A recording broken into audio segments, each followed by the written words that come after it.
안녕하세요. 오늘은 단기 투자하실 분들한테 추천드릴 수 있을 만한 아파트 물건을 가지고 와 보았습니다. 이 물건은 용인시 기흥구에 있는 물건인데요. 지금 현재 시세와 1억 이상 시세 차익이 나는 상태이기 때문에 제가 추천 물건으로 가지고 와 보았습니다. 오늘도 역시나 권리 분석부터 추천 입찰가까지 전부 다 같이 말씀을 드려볼게요. 여러분들의 시간을 10배 더 가치 있게. 안녕하세요. 경매 유이사입니다. 오늘 물건은 용인시 기흥구 상하동에 위치한 아파트 물건인데요. 이 지역이 조금 생소하신 분들도 있을 것 같아요. 하지만 그래도 에버라인이 지나다니고 있는 그런 지역이다 라고 보시면 될 것 같고요. 할라 비발디 아파트가 5층짜리가 경매 물건으로 나왔다 라고 봐주시면 될 것 같고요. 지금 감정가가 3억 9,900, 4억 정도 됐다가 최저가가 70% 떨어진 2억 8천 정도까지 지금 떨어진 상태입니다. 그래서 1회 유찰돼서 30% 지금 싸게 나왔다라고 보여지고요. 시세를 보니까 이 감정가보다는 조금 낮거나 높거나 비슷한 것 같아요. 감정가 대비해가지고. 그래서 지금 입찰 들어갈 만하다라고 판단이 되고요. 건물 면적 같은 경우에는 국민평수 아파트인 33평형 아파트다라고 확인이 됩니다. 층수는 총 25층이고요. 25층 중에 5층 아파트 물건이요. 그래서 층수가 그렇게 높지는 않다라고 확인이 되고요. 보존 연식은 2004년식으로 구축에 가까운 아파트 물건이다 라고 봐주시면 될 것 같아요. 그럼 먼저 사진부터 한번 볼게요. 이 아파트 물건이고 이 중에 여기 밑에 쪽이다 라고 나와 있는 것 같아요. 그리고 지금 보시면은 문은 상당히 깨끗한 상태로 보여져요. 현관문이 깨끗하거든요. 지금 그리고 독립요공자분이신가 보네요. 여기 할아버지도 이 문패를 항상 달고 계셨는데 이런 부분에 대한 씁쓸함은 조금 있는 것 같아요. 하지만 다른 채권자의 돈을 안 갚아서 나온 물건이다 라고 봐주시면 될 것 같고요. 건축물 현황도를 한번 보시면은 방색의 화장실 2개 구조다 라고 보여지고 그리고 3베이 구조로 되어 있네요.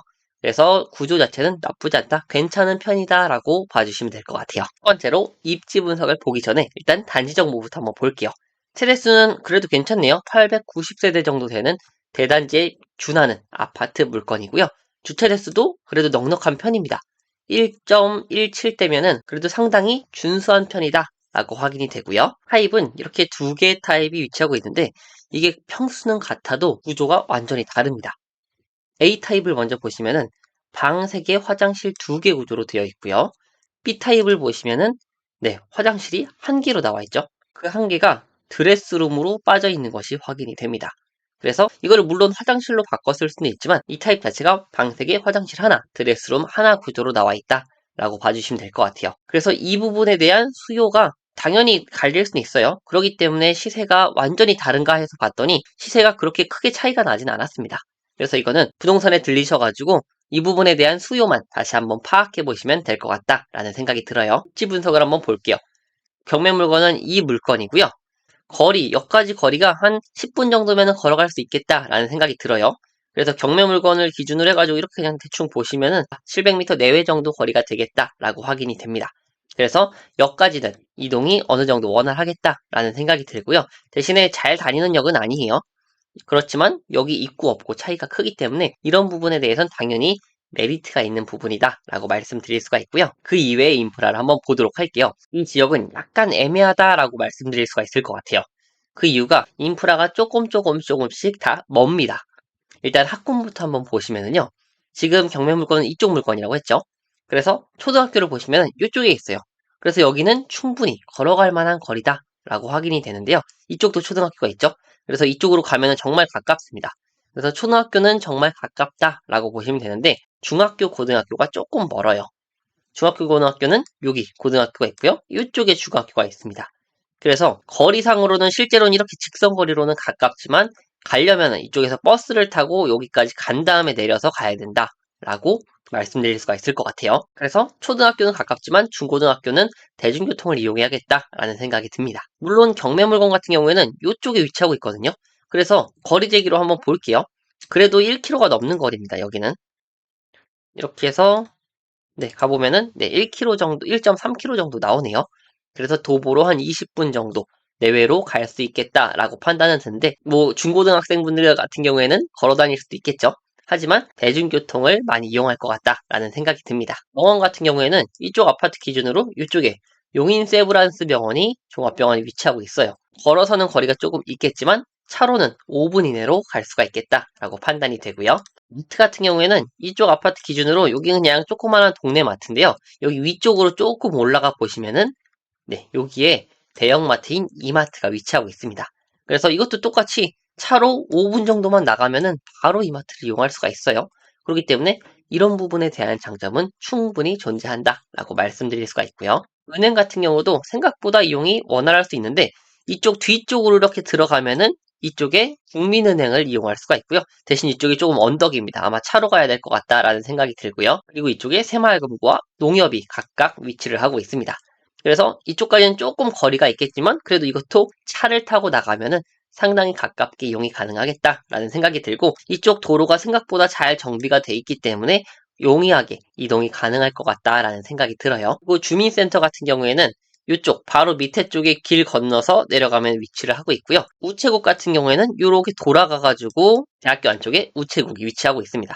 그래서 거리가 약간씩 떨어져 있긴 하지만 그래도 어느 정도 인프라를 누리기에는 괜찮다라고 보여지고 특히 자차가 있으면 훨씬 더 편리하겠다라는 생각이 많이 듭니다. 그래서 약간 입지가 애매하긴 해요. 오히려 이쪽 아파트나 아니면 이쪽의 아파트들은 훨씬 더 수요가 많은데 이쪽은 약간 외졌다 아니면 약간 떨어져 있다라고 보셔도 괜찮을 것 같습니다. 하지만 우리가 단기 투자를 했을 때 봐야 될 것은 거래가 얼마나 잘 되느냐 안 되느냐에 따라서 달라지는 거기 때문에 입지에 대한 부분은 이미 가격에 충분히 다 반영이 돼 있어요. 그렇기 때문에 우리는 시세보다 조금 저렴하게 사서 빨리 매도를 하면 되는 겁니다. 입지가 중요하다기보다는 얼마나 거래가 잘 되는지에 대해서 조금 더 초점을 맞추고 접근하시면 좋을 것 같아요. 두 번째로 시세 파악을 해볼 시간인데요. 우리 아까 봤을 때 방이 3개, 화장실 2개였죠. 그렇기 때문에 A타입으로 한번 볼게요. A타입이 훨씬 거래가 잘 되고요. B타입은 거래가 드문드문 있다라고 확인이 되고요. 12월 달에 4억 거래가 됐고 9월 달에 3.85억 2층이고요. 4.1억 20층이 거래가 됐다라고 확인이 되고요. E타입 같은 경우에는 거래가 활발하게 잘 이루어지고 있습니다. 그래서 올해 1월 달에 4억 1,500, 3억 9,700, 4억 1,000 중층 이상이 그 정도로 거래가 되었고요. 11월 달에 4억 4,700, 그 다음에 4억 700, 그리고 3억 9,900까지 4억에서 4억 초반까지 거래가 되었다라고 보여집니다. 그럼 이제 호가를 한번 볼게요. 호가는 지금 3층짜리가 3억 9천에 나와 있고요. 그리고 고층이 지금 3억 9천에 또 나와 있죠.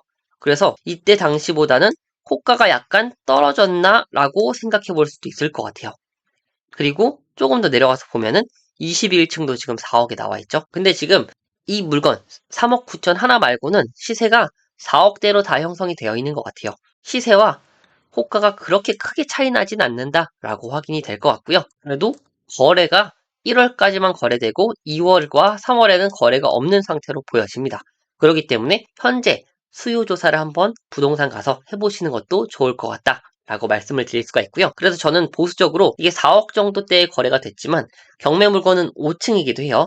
저층에 속하는 편이기도 하고 그 다음에 지금 호가가 3억 9천부터 나와 있기 때문에 저도 이 정도로 조금 보수적으로 말씀드려야겠다라고 생각을 하고 있습니다. 그럼 경매 물건의 최저가는 2.79억입니다. 지금 현재가 4억 혹은 조금 보수적으로 보면 3억 9천 정도 되기 때문에 충분히 입찰을 들어갈 만한 가격이다 라고 말씀드릴 수가 있고요. 대신에 이 물건이 안전한지 확인을 해야지만 들어가실 수가 있겠죠. 그래서 세 번째로 권리 분석을 먼저 말씀을 드릴 텐데요. 권리 분석은 정말 간단해요. 지금 보면은 갑구, 을구가 있는데 이거 6-1은 지금 현재 소유자분에게 걸려있는 부기 등기예요. 그렇기 때문에 이거는 소유자가 바뀌는 순간 부기 등기는 사라지는 겁니다. 그래서 이거는 낙찰자가 신경 쓰지 않아도 된다라고 말씀을 드리고요. 그리고 임의경매 같은 경우에는 안전한 권리 중 하나고요. 그리고 을구에는 근저당만 있습니다. 그래서 이 근저당을 바탕으로 경매를 걸었다. 이게 끝이고요. 전부 다 안전하죠. 다시 한번 말씀드리면은 말소기준 권리 후보군 7가지 압류, 가압류, 저당권, 근저당권, 경매 개시 결정 기입 등기, 담보가 등기, 전세권 이렇게 7가지가 말소기준 권리에 속하고요. 여기서 가장 빨리 접수된 권리가 말소기준 권리가 되고 말소기준 권리를 포함해서 모든 권리가 다 말소가 됩니다. 그렇기 때문에 근저당권 12년도 10월 24일이 말소기준 권리가 되고요. 이 모든 권리들은 전부 다 사라지는 겁니다. 그래서 즉 등기부등본상 낙찰자한테 안전하다라는 게 판단이 되는 거고요. 이번에는 매각물건 명세서를 한번 볼게요. 매각물건 명세서에도 그렇게 크게 별 내용이 없네요. 여기 효력이 소멸되지 아니하는 것, 낙찰 받고 남아있는 효력이 있느냐라는 부분이 나와 있는 거고요. 지상권, 비고 이렇게 있는 부분에서 아무것도 없죠. 그러니까 즉 낙찰자가 신경 쓸 필요가 없다라는 거고요. 임차인도 지금 없다라고 나와 있어요. 그렇기 때문에 이 물건은 시세 파악만 잘 하셔서 입찰만 들어가시면 되는 안전한 물건이 되는 겁니다. 그렇기 때문에 기존에 거래된 내용은 한 3억 후반에서 4억 정도, 4억 초반까지 거래가 된 것으로 확인이 돼요. 근데 지금 1월 달을 기점으로 딱 거래가 끊겼기 때문에 이 부분에 대한 수요 조사는 반드시 해보셔야겠다라는 생각이 들고요. 이게 거래가 안 돼서 그러는지 3억 9천까지 떨어진 물건도 하나가 있었어요. 우리는 5층 물건이기 때문에 조금 시세를 보수적으로 볼 필요는 있겠다라고 말씀을 드리고요. 그래서 저는 시세를 3억 8,500 정도로 보고 말씀을 드려볼게요. 그래서 마지막 네 번째 경매 유의사의 추천 입찰가는요. 3억 5,500 정도입니다. 조금 보수적으로 적으실 분들은 3억 5천대 초반 사이로 해서 적으시면 괜찮을 것 같다라는 생각이 들고요. 근데 제가 언뜻 지나갔는데 현장 답사를 했을 때 이 물건에 샤시가 잘 되어 있고요. 그리고 문을 보시면은 문을 새로 수리한 것 같습니다. 그렇기 때문에 이 부분 감안했을 때 샤시와 문짝까지 다 수리가 돼 있다. 그러면은 안에는 수리가 상당히 잘 돼 있을 가능성이 높기 때문에 제가 조금 높은 가격으로 말씀드렸다라고 보시면 될 것 같고요. 이 부분은 다시 현장 납사 가서 자세하게 확인해 보시면 될 것 같습니다. 그래서 이 물건 관심이 있으시다면은 3월 25일 수원지방법원에서 진행을 하니까 참고해 주시면 좋을 것 같고요. 오늘 내용도 좋으셨다면 좋아요와 구독, 알람 설정까지 같이 부탁드릴게요. 감사합니다.